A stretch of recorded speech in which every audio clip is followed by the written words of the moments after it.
El mensaje de esta noche va a ser, vamos a hablar sobre lo que hay en el corazón del apóstol Pablo, lo que ardía en el corazón del apóstol Pablo. Comenzamos con la Gran Comisión. La Gran Comisión es aquel mandato donde el Señor le dice a los discípulos, ir por todo el mundo y predicar el Evangelio a toda criatura. Estamos hablando hoy que los discípulos eran judíos, los apóstoles eran judíos, pero su mandato no se limita a predicar solamente al pueblo judío, sino que predicaré, se dice, en Jerusalén, en Judea, en Samaria y hasta lo último de la tierra. Esto lo encontramos en la Gran Comisión, Mateo capítulo 28, versículo 19, y también el relato se vuelve a repetir en Hechos de los Apóstoles, capítulo 1, versículo 8, lo que llamamos la Gran Comisión. Encontramos también que, siguiendo la Gran Comisión, se presenta un hecho curioso porque, a pesar de que los discípulos habían entendido y habían escuchado que debían ir a predicar el Evangelio a toda criatura, por algún motivo estaban limitándose a la predicación solamente de los judíos. A tal punto que encontramos en el capítulo 10 de Hechos, si no tenemos el tiempo para leerlo todo, pero créanme, está ahí en la Biblia, a la noche pueden buscarlo mientras están esperando el micro o algo por el estilo. En Hechos capítulo 10 se relata una cosa curiosa. Pedro está tomando la siesta allí en el viejo Yafo. Conozco el restaurante donde fue a comer, linda comidita, y tiene una visión. Por otro lado, el Señor se había revelado a través de su espíritu, y Cornelio, que era un centurión romano, un hombre, una persona de poder, los dos tienen una visión simultánea. Y Pedro tiene una visión donde ve que baja del cielo una sábana con animales inmundos, no kosher, conejo, cerdo, lo que haya sido, langostinos, almejas, y dice, mata y come. Pedro dice, no, ¿cómo voy a comer? Señor, esto es inmundo. Se mata y come. Finalmente Pedro entendió, porque al tener esta visión también vienen los enviados de Cornelio y le dicen, Cornelio ha recibido el llamado del Señor, y el Señor se ha revelado a él, y él es un gentil. Y entonces, con esta visión que recibe Pedro, que está relatada en Hechos capítulo 10, Pedro se da cuenta de una cosa, que el Señor también está trabajando en medio de los gentiles. Una cosa muy curiosa, cuando Pedro recibe esta visión, mata y come,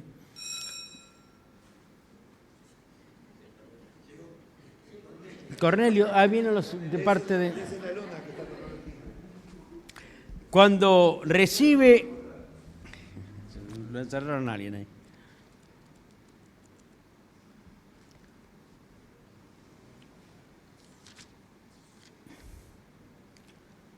El relato dice así: había en Cesarea un hombre llamado Cornelio, centurión de la compañía llamada la Italiana, piadoso y temeroso de Dios, con toda su casa, y que hacía muchas limosnas al pueblo y oraba a Dios siempre. Era un romano. Este vio claramente una visión como a la hora novena del día, que un ángel del Señor entraba en donde él estaba y le decía, Cornelio. Y él mirándole, fijándole, familiarizado, dijo, ¿qué es, Señor? Y le dijo, tus oraciones y tus limosnas han subido para memoria delante de Dios. Envía pues a hombres a Jope y haz ver a Simón, el que tiene por sobrenombre Pedro. Pedro vio una luz. Dice, vuelvo al versículo 9. Al día siguiente, y mientras ellos iban en camino y se acercaban a la ciudad, Pedro subió a la azotea para orar cerca de la hora sexta. Y tuvo gran hambre y quiso comer, pero mientras preparaba algo le sobrevino un éxtasis. Y vio el cielo abierto y que descendía algo semejante a un gran lienzo atado de las 4 puntas, que era bajado a tierra, en el cual había toda calidad, todo tipo de animales terrestres, reptiles y aves del cielo. Y le vino una voz del cielo: levántate, Pedro, mata y come. Entonces Pedro dijo: Señor, no, porque de ninguna manera voy a comer estas cosas, inmundo, no he comido jamás.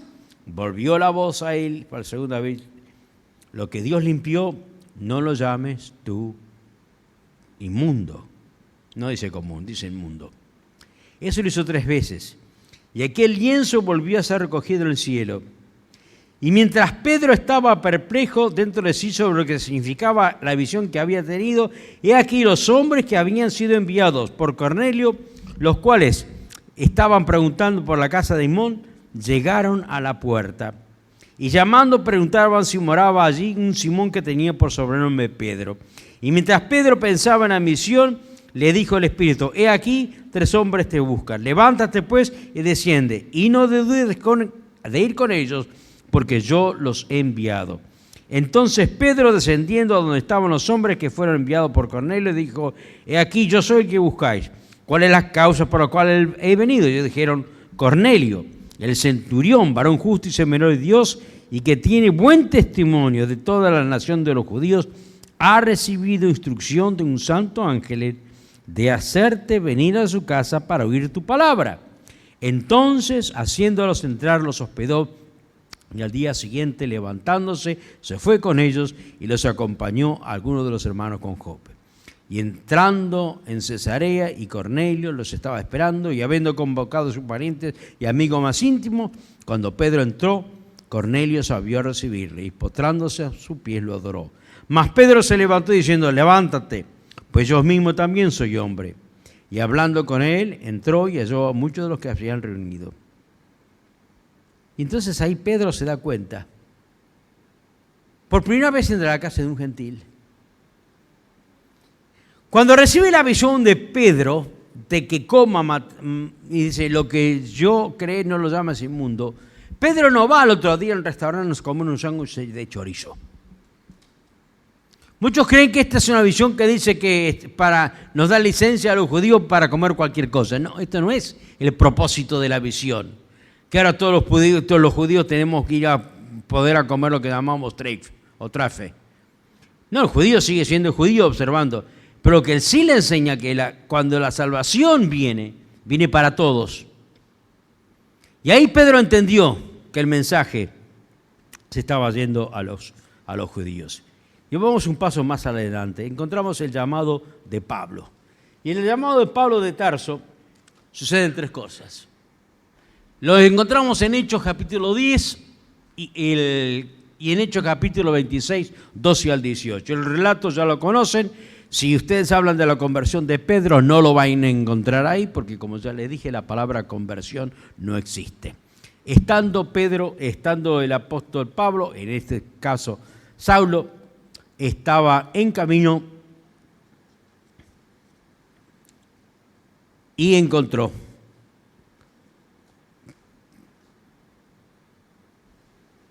Hechos capítulo 9, perdón.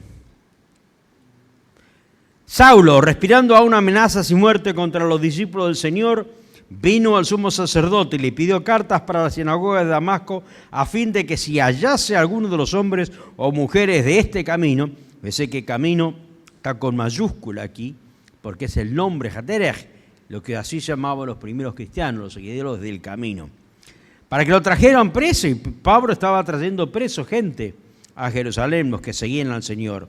Mas yendo él por el camino, aconteció que al llegar cerca de Damasco, repentinamente lo rodeó un resplandor de luz del cielo.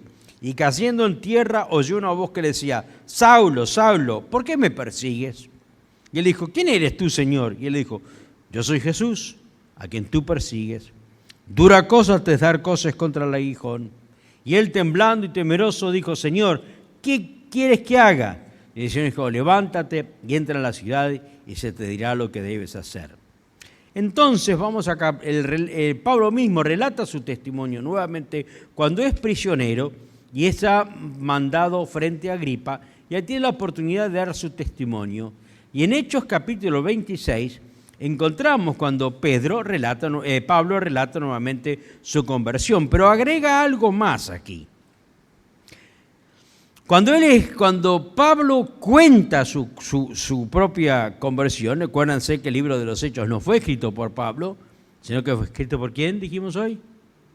Lucas escuchó el relato, pero Pablo lo vivió. Entonces Pablo le cuenta el mismo relato, pero poniéndole un toque más personal. Dice, cuando habiendo caído, oí voz que me hablaba y decía, Saulo, Saulo, ¿por qué me persigues? Dura cosa de dar coces contra el aguijón. ¿Saben de qué es esto de coces contra el aguijón? Los bueyes, a los bueyes se les pegaba para que se movieran como una lanza y tenía punta, y con esto se le punzaba. Y si el buey se enojaba, pateaba contra esa cosa y cada vez se lastimaba más. En lugar de salir con alguna ventaja, cuando el buey pateaba salía más lastimado. Es por eso que el Señor utiliza esta analogía. Dura cosa te es dar cosas contra el mío. Cuanto más me persigues, más ventajas tengo yo. Entonces dice, ¿quién eres? Yo soy Jesús, a quien tú persigues, versículo 15, capítulo 26. Pero levántate y ponte sobre tus pies, porque para esto he aparecido a ti, para ponerte por ministro y las cosas que has visto y de aquellas en que en mí apareceré a ti, librándote de tu pueblo y de los gentiles a quienes ahora te envío. Aquí hay algo más interesante. ¿Qué dice?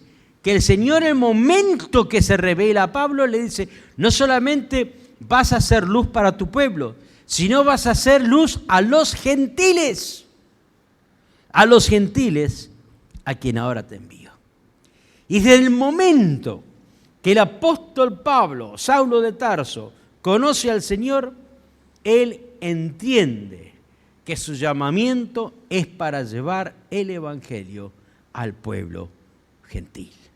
Así como Pedro fue llamado para lo de la circuncisión, cuando hablamos, y lo dice Pablo 3 veces, que Pedro fue llamado a predicar a lo de la circuncisión, significado a los judíos. Y yo fui llamado a la incircuncisión. Este es el llamado que tenía Pablo. Pero Pablo cuenta que en su llamado no solamente se le dijo el Señor, yo quiero que vayas a predicar a los gentiles, yo quiero que lleves el evangelio, sino que Pablo tenía un anhelo en su corazón que a pesar de que estaba predicando a los gentiles, él clamaba por la salvación de su propio pueblo. Él era el apóstol a los gentiles. Y cuando hablamos gentiles no es un tema, no es una palabra para despreciar. Goyim significa las naciones, los no judíos. No conocemos otro nombre, por eso seguimos utilizando el nombre gentil. Y gentil no es una palabra de desprecio, sino es un término para llamar a todos los no judíos. Así como el término genérico, circuncisión, se refiere a los judíos, incircuncisión a los no judíos, también usamos términos como judío o gentil. Y Pablo entiende que él está llamado a los gentiles. Pero ¿dónde va cada Shabbat? Dice, ¿dónde está? Entra primero ¿a dónde? A la sinagoga. Porque él entiende, él tiene en su corazón un deseo muy importante. ¿Cuál es el anhelo de Pablo? A ver si. El anhelo de Pablo surgía de un corazón dolorido. A pesar de que él ha sido llamado a predicar a los gentiles, y ahora vamos a pasar un tiempo en Romanos, así que pueden tener su Biblia abierta en la carta a los Romanos. Y la carta a los Romanos, si me permiten hacer aquí un paréntesis para que la entiendan, le voy a dar un resumen. ¿Por qué? ¿Recuerdan ustedes cuando estaba hablando hoy sobre las epístolas? Dije que las epístolas son cartas. Y el apóstol Pablo está contestando a preguntas que le han hecho. Cada iglesia a la cual está escribiendo, él está escribiendo a esas iglesias por un motivo especial. Muchas veces nosotros no sabemos cuál es el problema, pero vemos la respuesta. Si no sabemos la pregunta, no podemos saber cuál es la respuesta. Por ejemplo, cuando escribimos la carta a los Corintios, sabemos cuáles son algunos de los problemas que le preguntan al apóstol Pablo, porque en aquel momento, si tenían un problema, no podían ir a Google y buscarlo, porque no había computación, o el internet todavía allí no había llegado. Tampoco podían ir a una referencia bíblica. Tampoco podían ir a fijarse en el Nuevo Testamento, porque no se había escrito el Nuevo Testamento. Entonces, cuando surgen problemas en la iglesia, ¿y qué es la iglesia? ¿Qué es la iglesia? El cuerpo de los creyentes. Y en el cuerpo de los creyentes hay veces que no entendemos cómo nos manejamos. Y ahí el motivo por el cual el apóstol Pablo escribe la carta a los romanos, lo entendemos de acuerdo a la estructura que él da a esta carta. De todas las cartas, y recuerden que es una carta, de todas las cartas, el que tiene una estructura mejor formada es la carta a los romanos. Es un libro que se ha estudiado mucho en teología y siempre lo hemos estudiado. Los grandes teólogos como Karl Barth y estos escribiendo su teología a los romanos, Lutero, estudiando la carta a los romanos, desde que reconoció la necesidad de introducir reformas a la iglesia. Y la carta a los romanos está... Si usted la lee así nomás, hay muchos temas y no los entiende. Pero yo le pongo la pregunta que se le hace a Pablo y usted entonces va a entender el contenido de la carta. Y yo siempre les digo, ¿quieren hacer un ejercicio espiritual muy lindo y muy bueno? Si tienen 20 minutos, la pregunta que le hacen a Pablo es la siguiente. Aquí tenemos esta congregación, en la calle Sarmiento. Tenemos judíos que conocen al Señor y tenemos gentiles que conocen al Señor. ¿Y cuáles son más importantes acá? ¿Los judíos que conocen al Señor? A veces creemos que sí. Y los gentiles dicen, no, ustedes rechazaron al Señor, así que nosotros ahora. Y entonces, en la iglesia en Roma, que no era la fastuosa iglesia de Roma, ni Pedro fue el fundador, sino que era un grupito de creyentes que probablemente habían venido de una ciudad griega. Hay una teoría de que probablemente Aquila y Priscila fueron los judíos creyentes que llegando a Roma comienzan una iglesia, y una iglesia es un grupito de personas, pero comienzan a venir también personas no judías y aceptan el Evangelio. Y las personas que son no judías dicen, ¿vieron? Ustedes rechazaron al Mesías, ahora nosotros tenemos la gracia, por lo tanto nosotros somos más importantes que ustedes ahora. Y esto es lo que llamamos en el día de hoy la teología del reemplazo, que se sigue enseñando en nuestros seminarios y escuelas de teología. Que porque Israel rechazó al Mesías, Dios rechazó a Israel. Y esto es mucho de lo que creían. Y entonces Pablo tiene que escribir una carta. Y la carta de Pablo se puede condensar en 3 secciones. La primera sección, todos han pecado y ninguno está acepto. Porque no me avergüenzo del Evangelio, porque es poder de Dios para salvación a todo aquel que cree. Al judío sí, y al no judío también. Porque todos pecaron y están destituidos de la gracia de Dios. Entonces habla, los judíos con la ley pecaron. Los gentiles sin la ley pecaron. Por lo tanto, todos, ninguno se puede justificar ante Dios. Ni el judío se puede justificar cumpliendo la ley, ni el gentil se puede justificar porque no conocía la ley. Entonces llena la gracia de Dios. Por la gracia de Dios somos justificados. Entonces entra los capítulos de la justificación. Es capítulo 3, 4 y 5. La justicia de Dios. justificados ahora por la fe, tenemos paz con Dios por medio del Señor, el Mesías, Jesús. Primero, todos pecaron. Segundo, habla que los judíos no están justificados. El tercero, los gentiles tampoco están justificados. La tercera parte es que ahora todos somos justificados, pero no por la justicia humana, sino por la justicia que viene de parte de Dios a través del Mesías. Y entonces llega el corazón al centro de los capítulos, que son capítulos 9, 10 y 11. Y entonces ahí dice, yo, siendo judío, tengo este anhelo, y entiéndanme, les dice, ustedes gentiles y ustedes judíos, yo soy el apóstol a los gentiles, pero hay un anhelo en mi corazón. Y en el capítulo 9 dice, digo verdad en el Mesías, no miento, y mi conciencia me da testimonio en el Espíritu Santo, que tengo gran tristeza y dolor en mi corazón. Porque deseara yo mismo ser anatema, separado del Mesías por amor a mis hermanos, los que son mis parientes según la carne. ¡Qué palabra fuerte! Desearía yo hasta ser condenado con tal de que mis parientes en la carne. Hermanos, ¿tenemos esa pasión nosotros por nuestros parientes? ¿Tenemos esa pasión? Como dice, si es necesario que yo pierda la salvación para que ellos se salven, estoy dispuesto. Porque tal es el anhelo que tengo en mi corazón para que ellos sean salvos. Qué tremendo, ¿eh? El dolor que tenía Pablo en su corazón, porque quería que sus hermanos, el anhelo de Pablo surgía de un corazón dolorido. Pero el amor de Pablo lo llevaba a la oración. No se quedaba con esto. Capítulo 10, versículo 11, versículo 1 al 4. Romanos 10.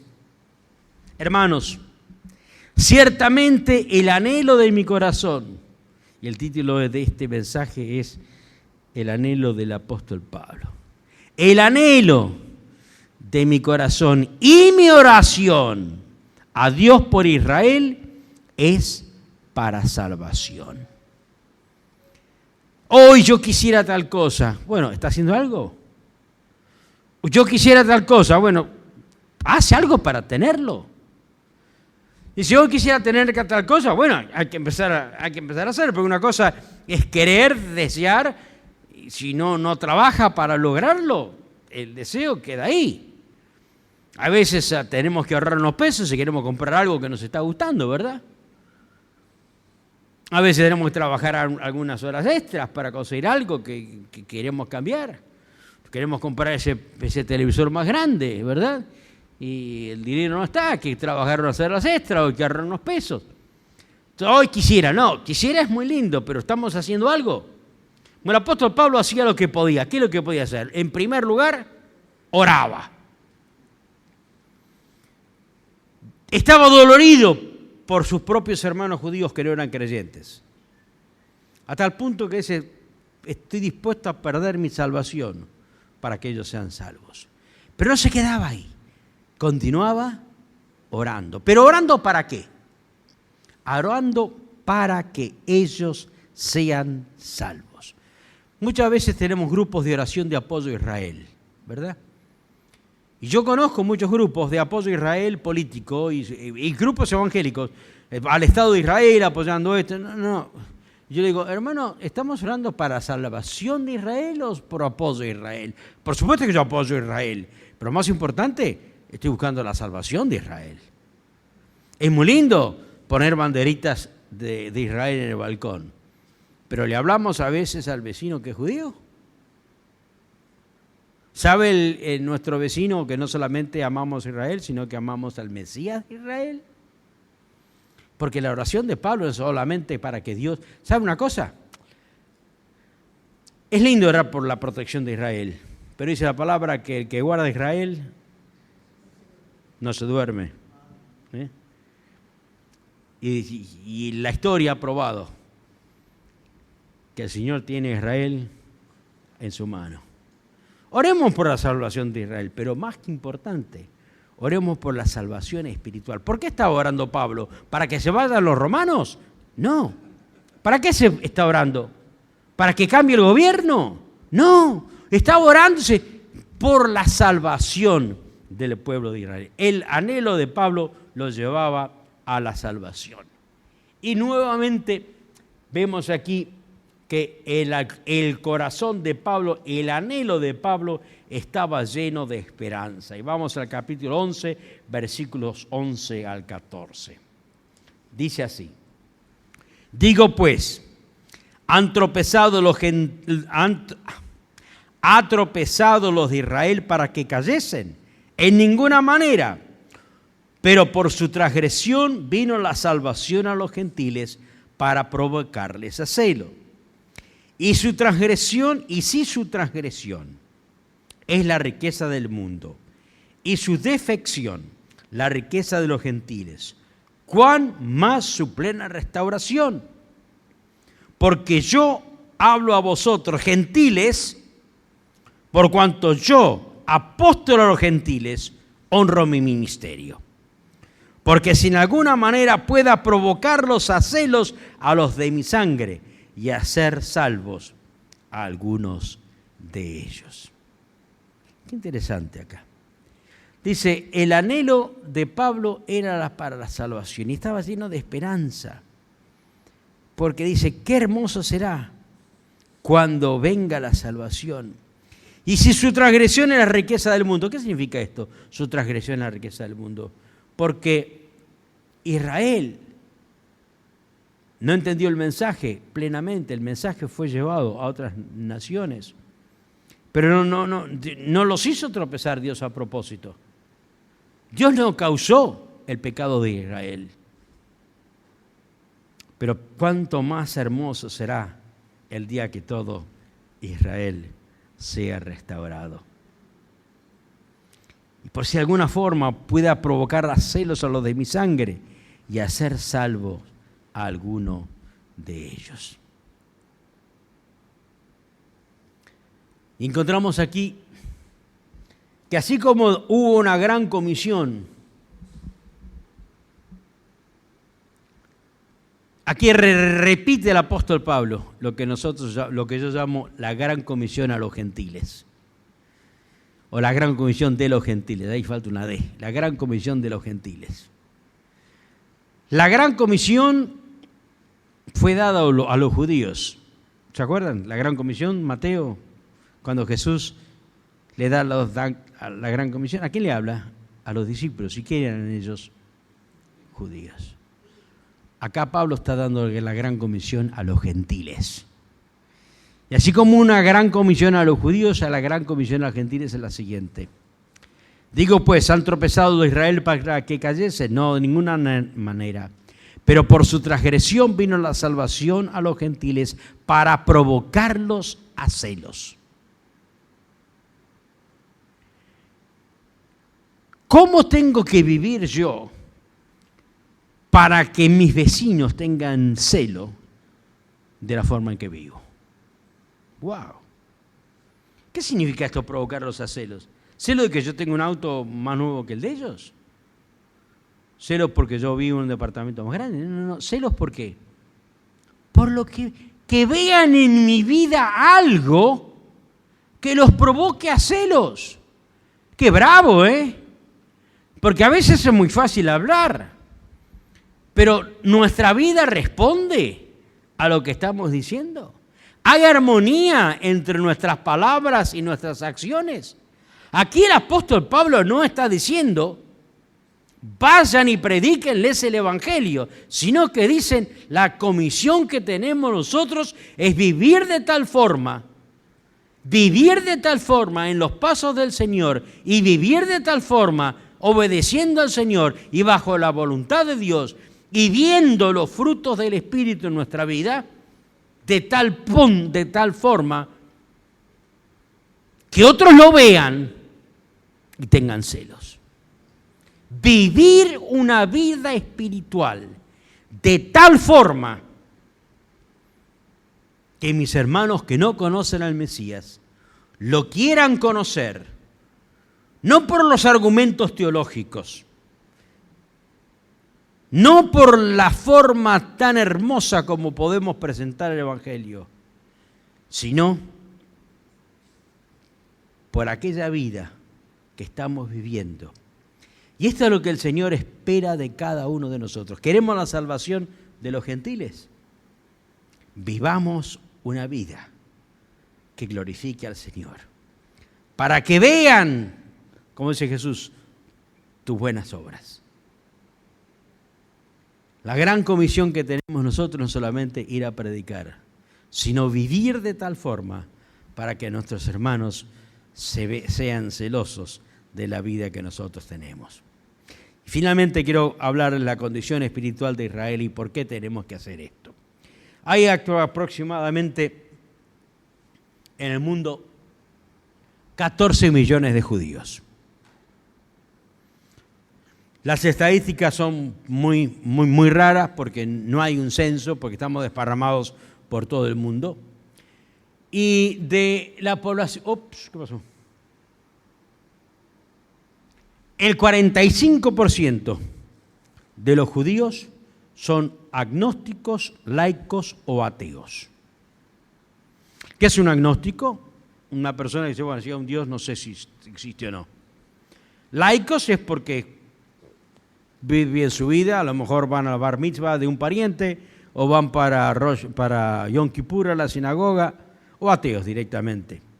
Es muy difícil entender por qué un judío puede ser ateo, pero es más fácil entender que esto no es una justificación para nada, pero cuando sus hijos, su esposa, son llevados al exterminio y está clamando usted a Dios, y sus hijos mueren o matan a su esposa delante de sus ojos, o lo mandan 6 millones a los campos de concentración. Más de un judío me ha cerrado la puerta en la nariz diciendo, no me hable usted de Dios, ¿dónde estaba Dios cuando mataban a mis hijos?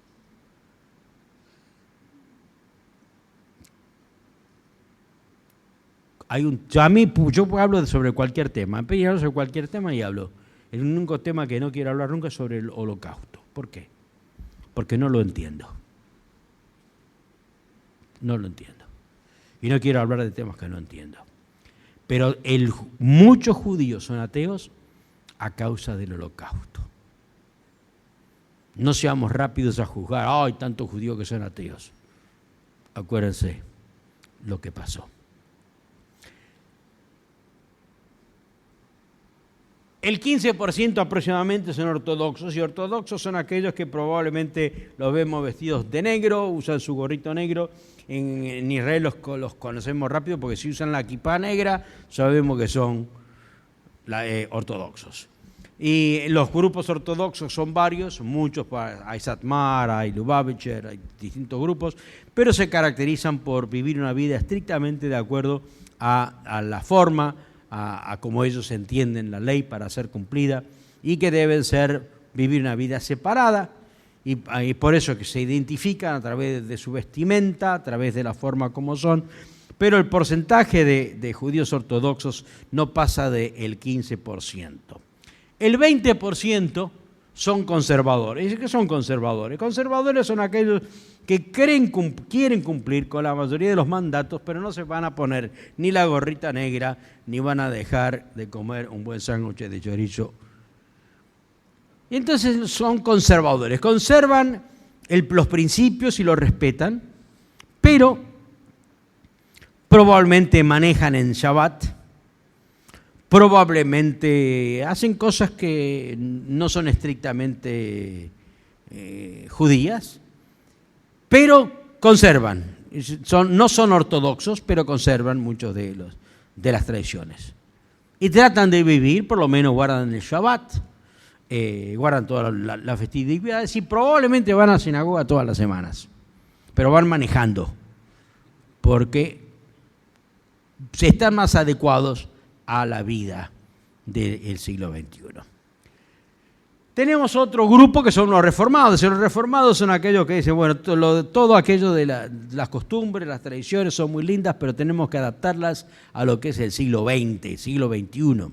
El automóvil, esto y lo otro, y ya hay un partido en televisión el sábado, voy a prender el televisor, y cuando es la época de Shavuot, vienen todos los gentiles a Israel, nosotros los judíos de Israel nos vamos a las playas de Turquía, y tienen son reformados, mantienen su identidad judía, tanto religiosa como cultural. Y uno le pregunta qué es, y dice, son judíos, no van a la sinagoga, o si van a la sinagoga probablemente se llama templo, no se llama sinagoga. Una forma fácil de identificar si son reformados se llaman templo.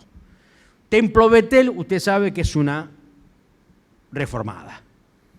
Y probablemente tienen mujeres que son rabinas, ¿verdad? Y se adaptan, son liberales en su forma de la interpretación bíblica.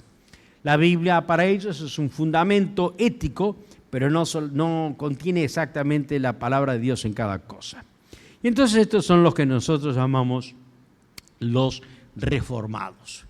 Y el 10% son totalmente liberales, donde les preocupa más los problemas sociales y la reunión, usted va a una sinagoga liberal y van a hablar sobre los derechos de los inmigrantes y van a hablar sobre el hambre en una tribu de África y sobre estas cosas, pero no, Dios no lo mantiene. Todo es responsabilidad. En la sinagoga liberal, que hay muchas desgraciadamente, están creciendo, es totalmente secular. Pero van a la sinagoga y se identifican como judíos, pero es un judaísmo casi sin Dios, donde Dios es una idea ética, donde Dios es un principio moral, y ahí termina nuestro judaísmo.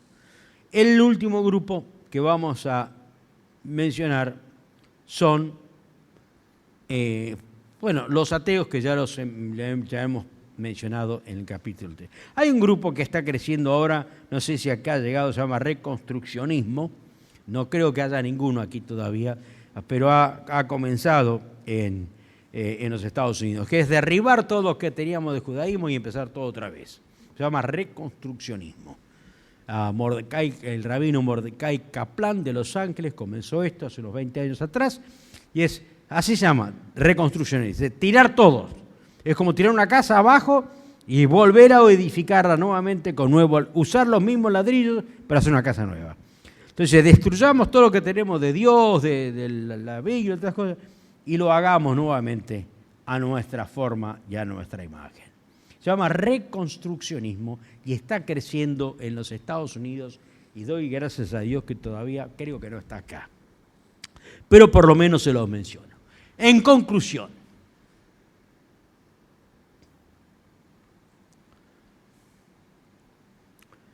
el lugar del judío y el gentil en el cuerpo del Mesías. ¿Qué dice el apóstol Pablo? En Romanos capítulo 11, versículos 17 al 20, el apóstol Pablo da la siguiente lección. Y aquí no sé por qué no están dando...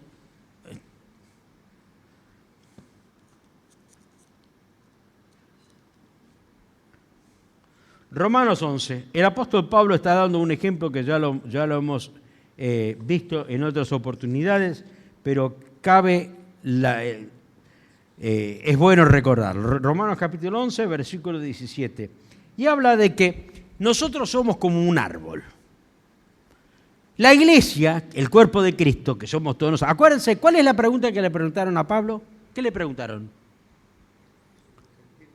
Acá estamos mezclados, judíos y gentiles, y no sabemos cómo llevarnos bien. ¿Quién es más importante? ¿El judío, porque tenía la ley, el gentil, que no tenía la ley? ¿Qué pasó ahora? Entonces, Pablo dice, no, entiendan esto.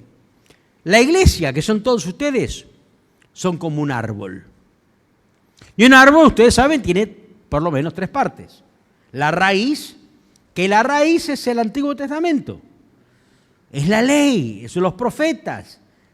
De la raíz sale el tronco, ¿verdad? ¿Y quién es el tronco? El Mesías. Todas las leyes, los profetas, las esperanzas, todo sale y sale el Mesías, que es el tronco. ¿Y del tronco qué salen? Las ramas. ¿Y el fruto dónde va? ¿En la raíz? No, en el tronco tampoco. El fruto lo dan las ramas. Las ramas. Pero acá dice una cosa, que este olivo, que está haciendo, tiene ramas naturales y tiene ramas injertadas. Y esto yo no lo entendí hasta que una vez mi tío, Moisés Abudara, que vive allá en Carmiel, me lo explicó. Un olivo natural, para llevar frutos que sirvan, tarda mucho el proceso de hacer uvas buenas. El proceso de polinización es muy difícil en los olivos. Entonces, ¿cómo hacen para acelerar el proceso de polinización? Cortan armas de otro árbol y lo meten en este árbol. Y en lugar de esperar 20 años a que dé fruto, el árbol comienza a dar buenos frutos inmediatamente, porque ha recibido lo que se llama el DNA de otra planta. La planta está, pero no estaba llevando frutos. Entonces, ¿qué hace? El Señor dice, arranca las ramas que no llevan fruto. Deja las ramas originales que están llevando fruto. Pero ahora somos injertados, y porque ustedes los gentiles están injertados, ahora todos podemos llevar fruto. Pero cuidado, acá dice, porque si versículo 17, pues si las ramas fueron desgajadas y tú, siendo olivo silvestre, has sido injertado en lugar de ellas y has sido hecho partícipe de la raíz y de la rica savia del olivo. ¿A quién le está hablando aquí a los gentiles? Y ustedes ahora han sido hechos participantes de la raíz. ¿Cómo? ¿No es del tronco nomás? No, de la raíz. ¿Qué dijimos que era la raíz? El Antiguo Testamento, el judaísmo, la herencia judía. Ustedes ahora son hechos partes de la raíz y de la rica savia del olivo. La savia es lo que pasa por el tronco. Pero no te jactes contra las ramas. Y si tú te jactas, sabes que no sustentas tú a la raíz, sino que la raíz te sustenta a ti. El Señor nos salvó a nosotros los gentiles porque ustedes los judíos mataron al Mesías. Por 2000 años estamos escuchando este cuento. Por este motivo, nuestro pueblo ha sido masacrado más de una vez. Ustedes los gentiles mataron al Mesías. Gracias a Dios que ahora estamos nosotros. ¿Qué dice acá? No te jactes contra la rama. Si te jactas, sabe que tú no sustentas a los judíos. La raíz es la que te está dando sustento a ti. Pues las ramas, dirás, fueron desgajadas para que yo fuese injertado. A los judíos los echó Dios para hacer lugar para que yo pueda estar. Qué lindo, qué bueno que soy. Bien, si por su incredulidad fueron desgajadas, pero tú por la fe estás de pie, no te ensoberbezcas, sino teme. Porque si Dios no perdonó a las ramas naturales, a ti tampoco te perdonará. Cuidado, les dice. Cuidado. Están aquí para que traigan fruto. Los que no traen fruto, ¿qué hace el jardinero? Los corta. Ustedes fueron injertadas, gracias. Cuando fueron injertadas, la savia, ¿de dónde viene? Del tronco. Y el tronco está aferrado ¿a qué? A la raíz. No te olvides nunca tu conexión con el pueblo de Israel. No te olvides nunca tu conexión con el pueblo de Israel. Dios no ha abandonado a Israel. Muchos dicen, no, bueno, Dios ya lo dejó a Israel. No, miren qué hermoso. En el capítulo 1 del versículo 1 dice, ¿ha desechado Dios a su pueblo? Y dice, en ninguna manera. ¿Ha desechado Dios a su pueblo? No, acá está José Lewin, acá está David Sedaka, hasta acá está nuestra hermana. Judíos que hoy el Señor nos ha salvado. ¿Ha desechado Dios a su pueblo? No. ¿Por qué? Porque Dios sigue salvando al pueblo judío. Y Dios no nos salva al pueblo judío porque somos mejores o peores, nos salva porque nos ama. Y Dios sigue salvando a los gentiles, no porque ustedes son mejores, sino porque a Dios los ama. Porque Dios, el amor de Dios es igual para con todos. Dios no ha abandonado a Israel. Y una cosa que me encanta. Dice que la elección de Israel es eterna. En el capítulo 9, simplemente ya quiero ir terminando con estos versículos. Fíjense el tiempo. A mí me gusta analizar gramaticalmente lo que se está diciendo. Dice aquí, digo pues, yo vuelvo al capítulo 9, digo pues, no miento y mi conciencia me da testimonio en el Espíritu Santo que tengo gran tristeza y continuo dolor en mi corazón. Porque desearía yo mismo ser anatema separado de Cristo por amor a mis hermanos, los que son mis parientes según la carne, que son israelitas, de los cuales son la adopción. Alguno que sabe un poquito de gramática, ¿en qué tiempo está esto? ¿Presente, pasado o futuro? Perdón, ¿cómo? No es que en este momento, cuando Pablo está escribiendo esta carta, hacía 20 años que el pueblo de Israel había rechazado al Mesías. Y acá no dice, de ellos fue la adopción. Pero no solamente eso. Fíjense las cosas que todavía son parte del pueblo de Israel. La segunda parte es la gloria. No fue, es, de los cuales es la gloria. El pacto, la prolongación de la ley, el culto, las promesas, de las cuales son los patriarcas y de los cuales según la carne vino el Mesías, el cual es Dios sobre todas las cosas, bendito por los siglos. Amén. Esto es lo que le pertenece a Israel. Esto es todavía lo que Israel es. No desprecies al judío, porque todavía él tiene el pacto, la herencia, las promesas, la gloria. Que nuestra vida sea vivida de tal forma para que podamos ser de testimonio a nuestros hermanos judíos. Este edificio, esta misión, este ministerio está levantado y edificado para llevar el Evangelio al pueblo de Israel. Lo hacemos a través de los cultos del Shabbat, de las reuniones, y esperamos que cada uno de ustedes sienta en su corazón lo mismo que siente el apóstol Pablo. El apóstol Pablo fue llamado gentiles, pero tenía este anhelo en su corazón. Y que pueda arder en nuestro corazón el mismo dolor, alegría, pasión y esperanza que tenía el apóstol Pablo. Y dice aquí que la responsabilidad es de cada creyente. El versículo que leímos ayer, y lo tengo que repetir él, ¿cómo pues invocarán a aquel en el cual no han creído? ¿Y cómo creerán en aquel de quien no han oído? ¿Y cómo irán sin haber quien les predique? Preguntas que no requieren respuesta, ¿verdad? Las preguntas son obvias. Ahí lo que llamamos son preguntas retóricas, las cuales no tienen respuesta. Cuando el apóstol dice, ¿ha desechado Dios a Israel? De ninguna manera. Dice acá, ¿y cómo?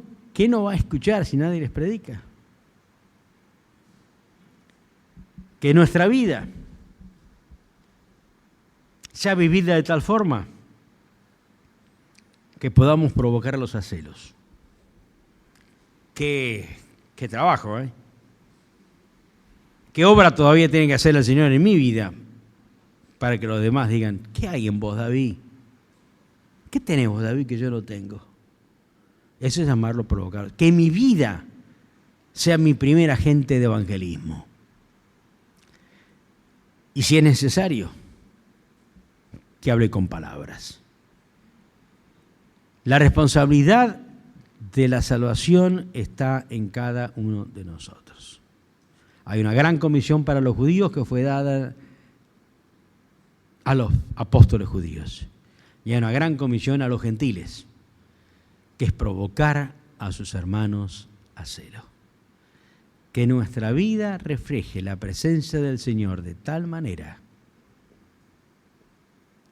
que nuestros hermanos judíos estén celosos de lo que tenemos nosotros. Amén. Amén. Trabajo difícil, pero no imposible. Pero no imposible. Para Dios nada es imposible. Amén.